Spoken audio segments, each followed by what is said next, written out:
How's it going, everyone, and welcome to Drive Steady. I haven't done a German sports car comparison yet, so in this video I'm going to compare the BMW M4 and the Audi RS5 Coupe. Stick around and you'll find out more about these two cars.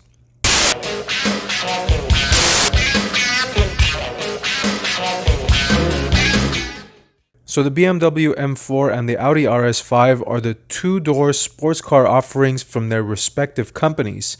The BMW M name has a rich history in racing and developing sports cars very closely with the M Division racing program. It seems all the BMW M cars are becoming special nowadays. Obviously, everybody knows the iconic car that started it all, the E30 BMW M3, which many think is the greatest M car ever made. But don't you worry, I'm going to cover all the other M3s and M4s that came after the E30 in the historical part of this review. The Audi Motorsport name doesn't fall short of BMW's M Division either.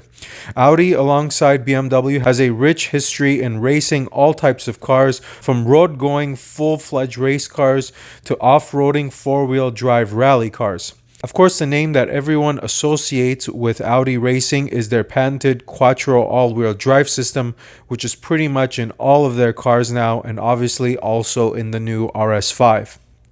So that's a short history introduction to these two brands. Now let's get into the comparison, starting off with engine, horsepower, and torque figures. In the BMW M4, you get the familiar 3-liter twin-turbocharged inline 6-cylinder engine, which in its base form pumps out 425 horsepower and 406 foot-pounds of torque. The BMW M4 has two transmission options, a traditional 6-speed manual and the other is a 7-speed double clutch.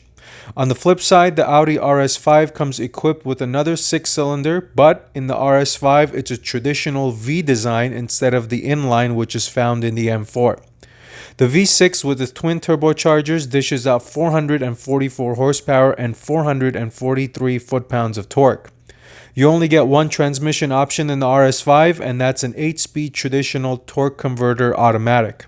BMW is now offering the competition package in a lot of its cars, and it's a very popular option, so I'm going to throw that car in here just for comparison's sake. So, with the optional competition package, the BMW M4's horsepower goes up 19, bringing it up to the same level as the RS5 at 444. A couple points here. First, it's great that BMW is continuing to offer the M4 in a manual transmission. I really like it when the buyer is given an option and not forced into a choice, especially for sports cars like these two. Second, and this is more of a personal rant, I wish these cars still came with 8-cylinder engines, even in a special model or something. For example, if BMW put the 4.4-liter V8 it has in the M5 into the M4, how amazing and cool would that be? Let me know in the comments if you would like a V8 back in the M4 or the RS5.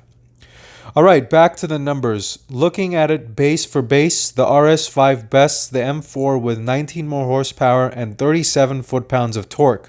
If you add the M4 competition package to the mix, the horsepower becomes even, but the Audi still has the upper hand in the torque figure. Now that we know what kind of horsepower these cars make in their current versions, let's see how they got to this point by looking at horsepower and torque over their history. Starting out with the iconic E30 M3, which was produced in the US starting in 1987, with a modest 4-cylinder engine producing 192 horsepower and 170 foot-pounds of torque. From there, it went to the E36 M3, which replaced the 4-cylinder with an inline 6, which produced 240 horsepower. The E46 is near and dear to my heart as I own the couple, so it's one of my favorites. Then in the E92, BMW bought back the sedan version of the M3, and in addition to that added a V8 engine. Moving into the current F82 generation, the M4 was introduced to distinguish the coupe version from the M3 sedan. You can see that the horsepower didn't increase much in the current generation, only 2%, but look at the torque figure, almost 40% over the previous generation. That's what happens when you switch to forced induction. Your torque, and more importantly, your low-end torque is multiplied significantly. The M3 started out with 192 horsepower and now has 425 in the 2020 model, which represents an increase of 233 horsepower during its life cycle. Okay, now the Audi RS5. The RS5 doesn't have a long history like the M3 and the M4 does because the model it's based off of, which is the A5, was only introduced in 2008. So naturally, the history won't be as long, but that doesn't mean the RS5 is a slouch. In its first year, it came with a high revving V8 with 450 horsepower and 317 foot-pounds of torque. One interesting item here is that in the current generation RS5, the horsepower went down, which is something you usually don't see. It's a small number, 6 horsepower, which represents a 1.6% decrease, but again, like the M4, it increased in the torque figure by almost 40%. That's a pretty healthy increase in torque if you ask me. Next, let's look at the 0 to 60 category. In the M4, BMW states it can hit 60 in 4.1 seconds with the manual transmission and 3.9 seconds with the 7-speed DCT. That's with the base model. If you option the competition model, it does it in a fraction less at 4 seconds and 3.8 for the manual and DCT respectively. Flipping over into the RS5, Audi claims it can hit 60 in 3.7 seconds, and of course that's with the 8-speed auto as it's the only option. So both of these cars are pretty fast and pretty much equal in acceleration. As I mentioned before, the nice thing about the M4 is that it still comes with a manual, and it actually puts up a pretty respectable 4.1 seconds with it. Most of the manual transmission cars are much slower than the double clutch transmission car. What's more impressive is the fact that the M4 is as fast to 60 as the RS5 with a rear-wheel drive platform.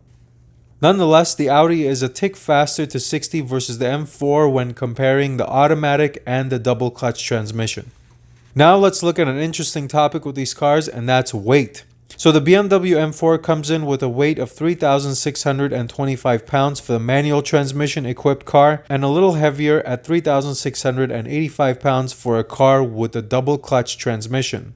Looking on over into the Audi RS5, it's a much heavier car coming in at 3,968 pounds, just a hair under 4,000 pounds. The difference between these two cars is a staggering 283 pounds when comparing automatics and 343 pounds when comparing it to a manual transmission M4. 300 pounds will definitely make a difference in feel, especially in the handling department. With the new M4 coming out soon, I wonder if BMW is going to reduce the weight in the M4 even further by bringing it close to 3,500 pounds.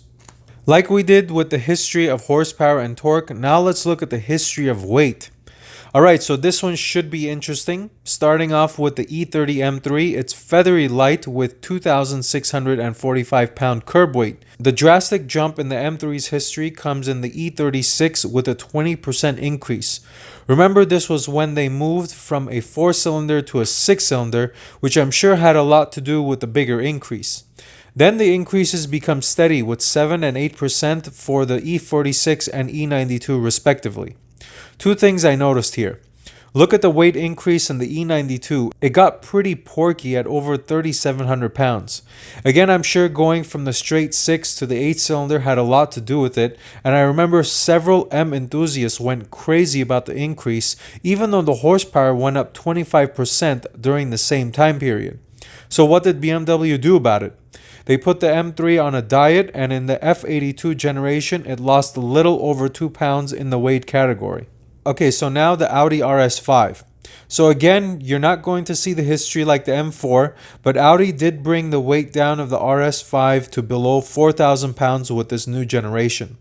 One thing to keep in mind with Audi cars in general is that the weight difference is also contributed by the Quattro all-wheel drive system. 4-wheel drive systems typically weigh much more than 2-wheel drive systems. Obviously, there are performance benefits from it, but it's just something to keep in mind. Next topic will be power to weight ratio and the inverse weight to power. First, let's tackle power to weight ratio. In this metric, the higher the number, the better. Alright, so to find power to weight ratio, you take horsepower and divide it by the weight of the car. In the M4, you take 425 divided by 3,625 and you get 1.17. In the RS5, you take 444 and divided by 3,968 and you get 1.11. So the M4 edges out the RS5 in this category. Just for reference, here are some other sports cars that we've done. The Corvette 1.38, the new GT500 1.81, the Mustang GT 1.24, Camaro SS 1.23. Now let's look at the inverse weight to power ratio. In this metric, the lower the number, the better. You take the weight of the car and divide it by the horsepower. So in the M4, 3,625 divided by 425 and you get 8.52. In the RS5, you take 3968 and divide it by 444 and you get 8.93. So again, the M4 takes this category. The weight of the RS5 is really hurting it in these two categories, but it is what it is. The M4 is definitely lighter, therefore any equation considering weight, it will come out on top. As a means to compare, here are some of the other sports cars from before. Mustang GT 8.05, Camaro SS 8.09, the new Corvette C8 7.2, and the GT500 5.5. Okay, next is horsepower per dollar. And yes, I know these two cars' strong suit isn't really value, but let's see how it shakes out. In the M4, you take $70,145 and divide it by 425 and you get $165.04 per horsepower. In the RS5, you take $75,195 and divide it by 444 and you get $169.35 per horsepower. As I said, these cars aren't cheap and don't have the most horsepower, so it's going to be expensive. The difference between these two cars is a slim $4.31, with the M4 narrowly edging out the RS5. Next, let's look at the quarter mile stats. The most widely advertised number I saw for the M4 was 12.6 seconds at 116 miles per hour. Again, with the RS5, I couldn't find anything published by Audi, so I went searching and the number I found was 12.4 seconds at 114 miles per hour, so that's what I'm going to go with. The M4 has a higher trap speed, but the Audi actually crosses the line a couple ticks faster at 12.4 seconds. Okay, next let's look at the top speed category. In the M4, it's electronically limited to 155. On the flip side, the Audi is also limited to 155 miles per hour, but Audi gives you an option to raise it to 174 through some optional packages. So when you compare the top speed, it seems that Audi is able to achieve a little bit higher without any modifications. I really don't think top speed is really that important. I'm not going to spend a lot of time talking about it. On to the next category, which is going to be the exterior dimensions. Let's see how these things compare on the outside. In the height department, the M4 comes in at 54.4 and the Audi 53.5. The width, 76.6 in the M4, 73.4 in the Audi. BMW 184.5 and 186 for the Audi in the length department, and the wheelbase 110.7 to the Audi's 108.9. Looking at the numbers, the RS5 comes in almost a full inch shorter than the M4. The M4 is a little wider, but here's the most interesting stat. The RS5 is 1.5 inches longer than the M4, but the wheelbase is longer in the M4. It's pretty interesting that the RS5 has a narrower wheelbase compared to the M4. I personally thought it would be the other way around. Alright, we just talked about the outside of the car, now let's look at the space on the interior. I like looking at interior space because I personally used an M3 as a daily driver for a couple years, and I know several people out there are doing the same thing. So looking at these numbers, I was really shocked to see that the M4 has more room than the RS5 in most categories. Actually, the RS5 doesn't best the M4 in any category. Both of these cars have the same rear headroom and front shoulder room.